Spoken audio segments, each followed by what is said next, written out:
Have you ever wondered how to find just a little bit of quiet in a world that feels like it's constantly shouting at you? Well, today we're going to travel back in time, about 1600 years, to explore an ancient poem that offers a surprisingly modern answer to that very question. This isn't just about poetry, it's about finding a little piece of wisdom for our own noisy lives. So the poet Tao Yuanming starts us off with this fantastic puzzle. First, let's hear it in the original Chinese. 接路在人境. That's 接路在人境. 而无车马拴, 而无车马拴. And that translates to, I build my hut in the world of men, yet hear no sound of horse or carriage. Think about that. He's not hiding in the wilderness. He's right in the middle of everything. But somehow all the chaos, all the noise, it just doesn't reach him. Right? That's the first thing you think. How on earth is that possible? Is he in some soundproof cabin? Did he find a secret, quiet corner of the city? And what's so brilliant is that the poem knows we're asking this. It anticipates our confusion. And the answer it provides?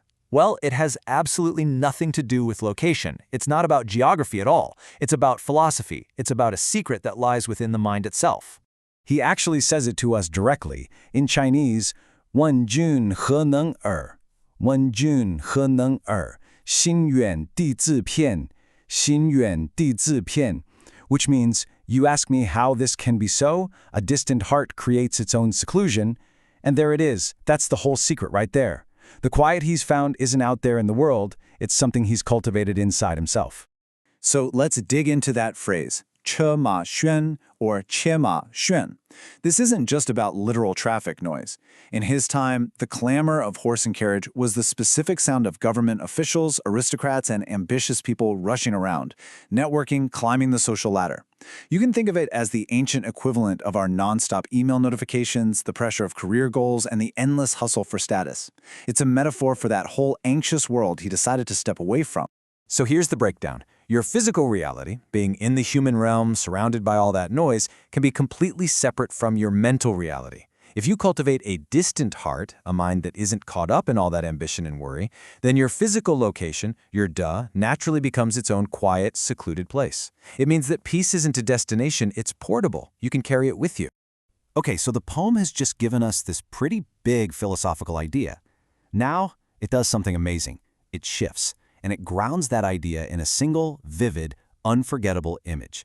This is the part where we stop just understanding his piece and we actually start to feel it with him. It starts so simply. He writes, 采菊东篱下, picking chrysanthemums by the eastern fence. It's just a small, ordinary moment in his garden. There's no big goal, no deadline. He's just there, present in this simple, humble task. And then comes this line. One of the most famous in all of Chinese poetry. 悠然见南山, 悠然见南山, I leisurely glimpse the southern mountain. So in the middle of this completely mundane activity, something magical happens. He looks up, and the mountain is just there. Now, that word yoran, or yuran, is everything. It's so hard to translate perfectly, but it means something like effortless, spontaneous, completely at ease. He wasn't trying to have a mystical experience. He wasn't scheduling his meditation time. The moment of peace and connection just found him, naturally, while he was doing something else. It's not an action, it's a state of being. And the genius is packed into another, even smaller choice, a single word. He uses the character jian, which means to see. He could have used a different word, wang, which means to gaze at, implying he was intentionally looking for the mountain. But he didn't. He used jian, which suggests an unplanned encounter. The mountain just appeared in his awareness. A later poet, the famous Su Shi, said that if you changed that one word, the entire spirit of the poem would become withered and tasteless. It's the difference between striving for peace and simply allowing it to arrive. Now the scene widens. We hear 山气日夕佳, 飞鸟相与还. The mountain air is fine at dusk. Flying birds return together. He sees nature moving in perfect harmony. The air is crisp and clear, and the birds, well, they just know it's time to go home. And in that simple image of them returning, he sees a reflection of his own journey, of returning to his true, authentic nature. And this all leads us to the poem's profound conclusion. After you've had a moment of connection like this, a moment of true seeing, how do you even begin to explain it to someone else? Well, the poet's answer, quite beautifully, is that you can't. The final couplet goes, 此中有真意,此中有真意,欲辨以妄言,欲辨以妄言. In this, a true meaning lies. To explain it, I have lost the words. This idea is called wangyan or wangyan. It means that the deepest truths can't be captured by language. The moment you try to analyze it and put it into words, the experience itself, it slips through your fingers. It's a truth you feel, not a concept you can explain. So who was this person who figured all this out? It's so important to understand that Tao Yuanming wasn't just writing about abstract ideas. This was his life. He actually lived this philosophy every single day. He came from a pretty well-off family, but he was completely disillusioned with the corrupt politics of his time. He tried working a few government jobs, but at age 41, he just had enough.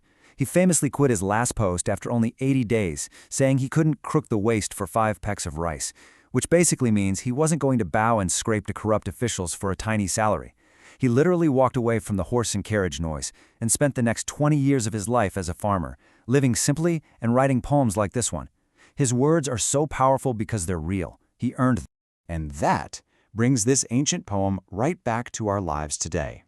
This isn't just a historical artifact, it's a kind of instruction manual. It reminds us that peace isn't some far-off destination you have to escape to, it's a state of mind that you can find right here, right now. So the question the poem really leaves us with is this. In the middle of your own modern digital horse and carriage noise, what is your version of picking chrysanthemums? What's the simple thing you can do that allows you to look up and, just for a moment, glimpse your own southern mountain?